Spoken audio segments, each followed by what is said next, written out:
Bonjour vous tous, les chercheurs de Dieu. En ce vendredi, le 26 mars, nous allons méditer sur l'évangile de Jean au chapitre 10, verset 31 au verset 42. Honneur et gloire à toi, Seigneur, Jésus, source d'amour, toi le chemin de vie,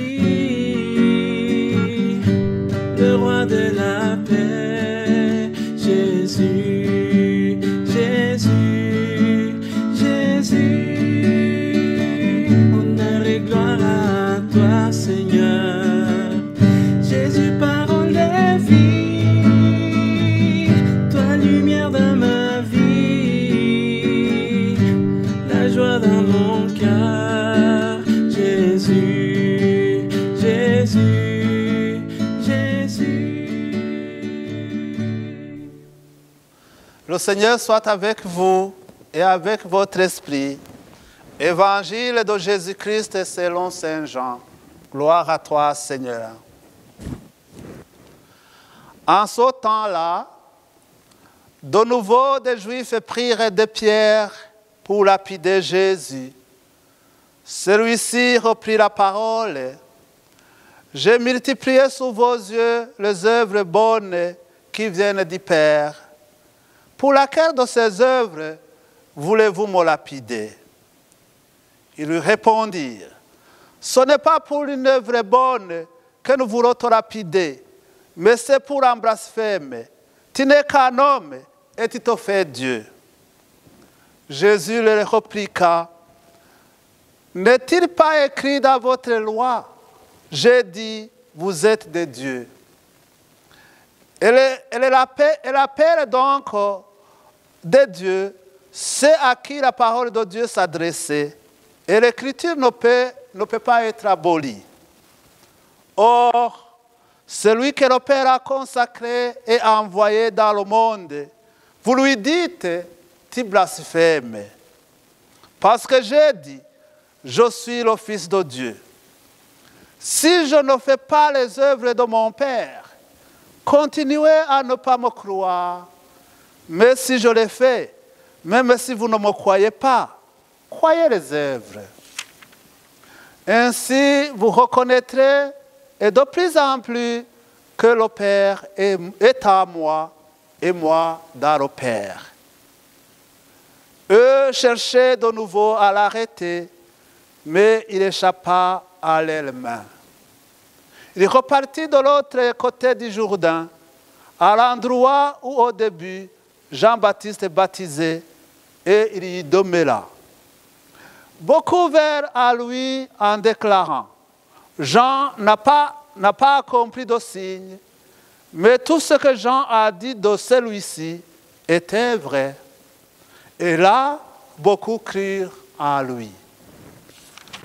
Acclamons la parole de Dieu. Louange à toi, Seigneur Jésus. Honneur et gloire à toi, Seigneur, Jésus, parole de vie, toi lumière dans ma vie, la joie dans mon cœur, Jésus, Jésus, Jésus.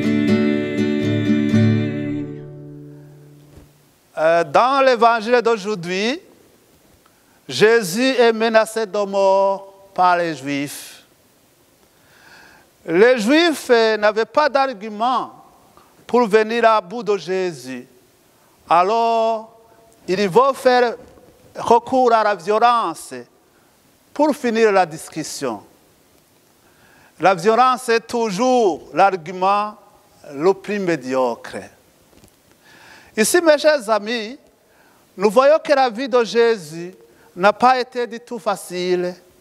Il était continuellement entouré de gens qui cherchaient à le prendre en défaut et qui voulaient le mettre à mort.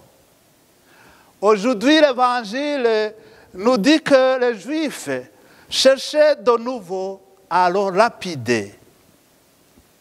J'admire le courage de Jésus. Lui, il affronte ses détracteurs avec des arguments forts, pas avec la violence comme eux. Ici, Jésus attire l'attention sur toutes ces œuvres qui sont irréprochables. Alors que les Juifs, eux, veulent le lapider à cause d'une soi-disant parole blasphématoire.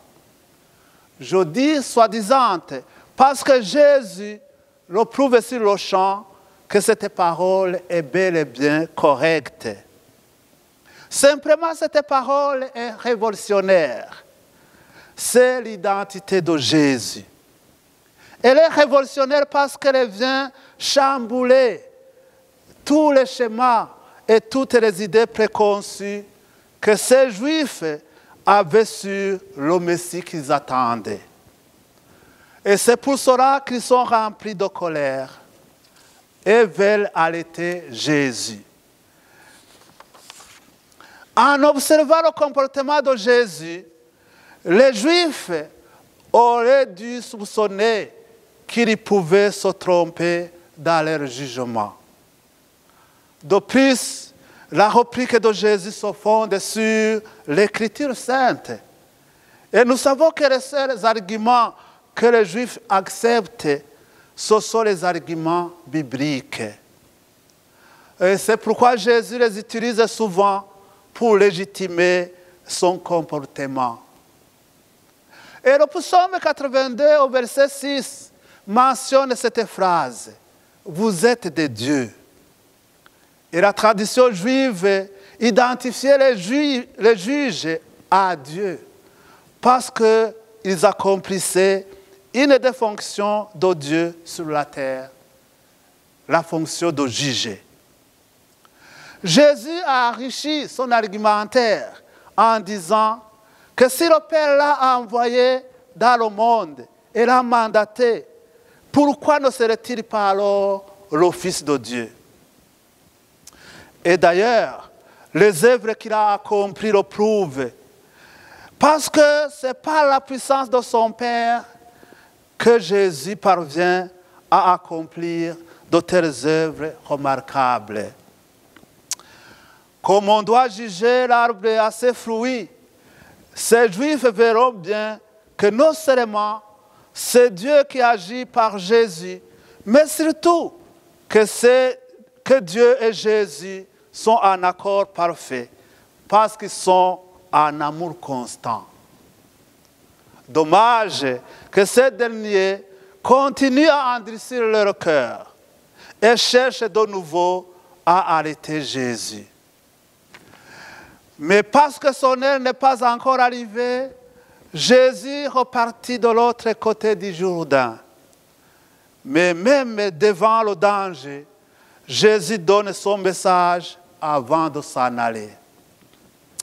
Ce qui est étonnant encore, c'est que de l'autre côté, Jésus rencontre un soulagement.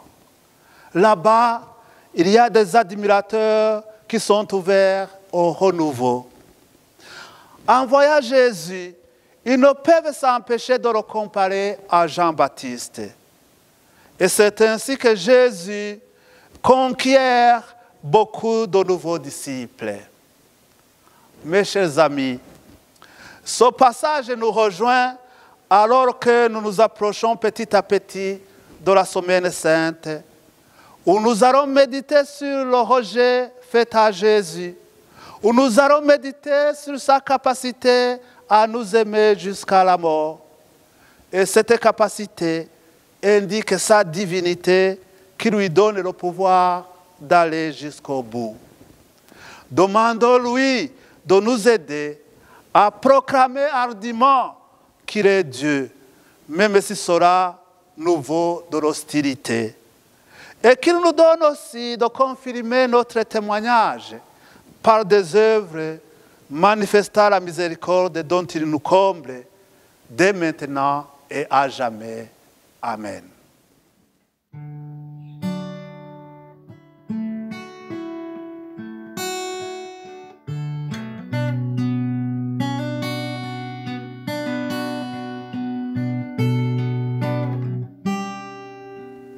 je vous confie à la bénédiction de Dieu. Que Dieu Tout-Puissant vous bénisse, le Père, le Fils et le Saint-Esprit. Amen. Allez et demeurez dans la paix et dans la joie de Dieu. À la prochaine.